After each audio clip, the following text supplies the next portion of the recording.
na. Ikaw lang sapat na.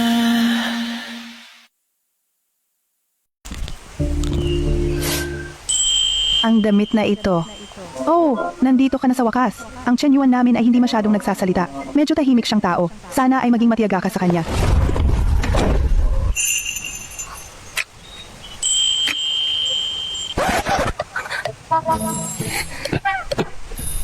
Miss Lin, pakita naman ng respeto sa sarili mo. Anong Miss Lin? Ang pangalan ko ay Fu Shiting. Hindi ka si Lin Ching. Ano ginagawa mo sa pintuan ko? Hoy, hindi ka ba makatuwiran? Ang nanay mo ang humila sa akin dito. Ano, pamilya mo ba ang nagtayo ng kalsadang ito? O ang pamilya Lin? Ang laki-laki. Hindi mo mapadaan ng iba. Bastos, tama na. Paalam. Hoy, huwag mong sayangin ang enerhiya mo. Nakalok ang pinto mula sa loob. Yan ang karaniwang laro niya. Damn, nakalok niya. Buksan mo ang pinto para sa akin ngayon. Ito ay illegal detention.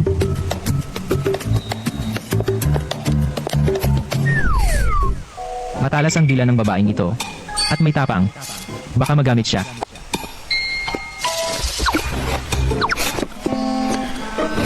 Ganitong halaga. Magkunwaring nobya ko. 500 piso para sa nobya. Para kang matandang palaka na naghahabol sa batang bulaklak. Sobra at walang alam.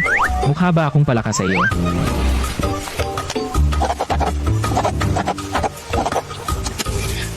$5,000,000. 5 milyong dolyar? Ang pamilya ko ay nagtitinda ng prutas sa loob ng isang taon at kumikita lang ng 60,000. 5 milyong dolyar. Sapat na yon para magretiro ang mga magulang ko habang buhay. Pero Narito ang 2 milyon. Isa pang 3 milyon pagkatapos matapos.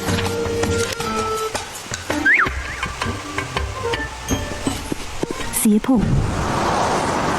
Ting-ting, Hija? Ting-ting? Ting-ting, tinatawag ka ng nanay mo.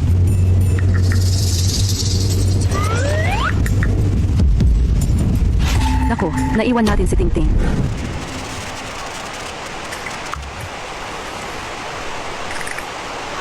Wow, ang mga ilaw na ito ay hindi yata gawa sa purong ginto, di ba? Talagang magastos ang malayaman. Sige mahal, makinig ka. Huwag matakot, manatili ka lang diyan. Babalikan ka ni na mama at papa. Ma, huwag kang mag-alala. Ang ganda ng tanawin dito. May nakita akong bee dito. Bala kong mag-stay ng 2 araw. Nakita mo? Sabi ko sa'yo. Ang anak natin ay lumaki na. Wala nang dapat ipag-alala. Tingnan mo ang nanay mo. Palagi kanyang tinuturing na bata. Sige, magbibitaw na kami. Kapag nakuha na natin ang 5 milyon, una, aayusin natin ang mga taniman sa 2 bundok. Ayusin natin, tapos mag-marketing tayo, tapos darating ang magandang buhay. Ang malaking kayamanang ito, nakuha ko talaga. Pati ang kumot ay seda. Nakatulog ako ng mahimbing. Tumawag ang nanay ko, pumunta siya kay Tita Shue. Babalik siya sa loob ng ilang araw. Tapos na ang oras ng almusal, ano ang gusto mong kainin? Tawagan ng kasambahay sa tanghali. Tanungin ang kasambahay, ang dami ng abala. Tara, isasama kita sa palengke. Hayaan mong matikman mo ang luto ko ngayong tanghalian. Ako, presidente ng group, pupunta sa palengke. Nagbibiro ka ba? Uy! Ang dumi. Ang sapatos kong 200,000 piso. Paano ako hahakbang dito? Uy, kung sa tingin mo madumi, sige, huwag kang personal. Kung hindi dahil sa mga taong ito, sasara ang kalahati ng mga mall mo. Matagal ka nang nagutom. Kung nasa short drama ang linyang ito, talagang ikaw ang pangunahing kontrabida. Mumurahin ka ng mga manonood. Tara na. Sa'yo, parang kung nasa paraiso. Bawat titig mo, may halong mahiga. Ako'y nadadala sa liwanag na taglay mong ganda.